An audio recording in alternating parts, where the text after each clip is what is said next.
Le véganisme, mode de consommation et de vie encore très récent en France. Malgré une démarche positive envers les animaux, les véganes sont souvent carencés, notamment en protéines et en vitamine B12. Alors peut-on réellement être végane et en bonne santé? Un reportage de Lucas Benoît et Camille Chatillon. Ouverts depuis 4 mois seulement, les burgers de Julia et Tom font déjà fureur. Leur particularité, ils sont 100% véganes. Chez eux, le classique steak de viande est remplacé par des protéines végétales.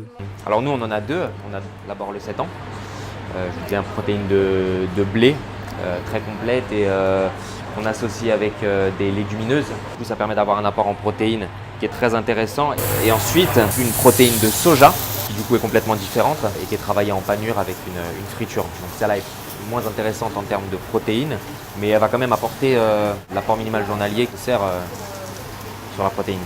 Et pour le fromage, il est tout simplement fait à partir d'huile de noix de coco et d'amidon de pommes de terre. Malgré un bon apport grâce aux protéines végétales, il existe un risque de carence. Les véganes ils sont obligés de prendre des compléments en vitamine B12, donc, qui existent soit en gélule, soit en produits pharmaceutiques entre guillemets qu'on peut trouver. Après, ils en injectent parfois aussi dans certains produits alimentaires, par exemple dans certains fromages végétaux, il va y en avoir, dans certaines protéines, il va y en avoir.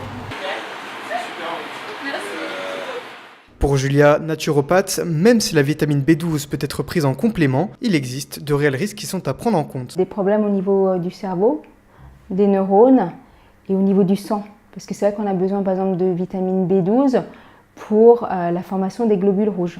Les femmes enceintes qui sont véganes, effectivement, en général, on conseille de se supplémenter, mais sous forme d'un complément alimentaire plutôt généraux. Donc en plus d'apporter de la B12, on va apporter la vitamine B9 qui est très importante, surtout en début de grossesse, pour le développement du fœtus. En France, seulement 4% de la population serait végane, malgré une forte démocratisation des marques vers le végétal.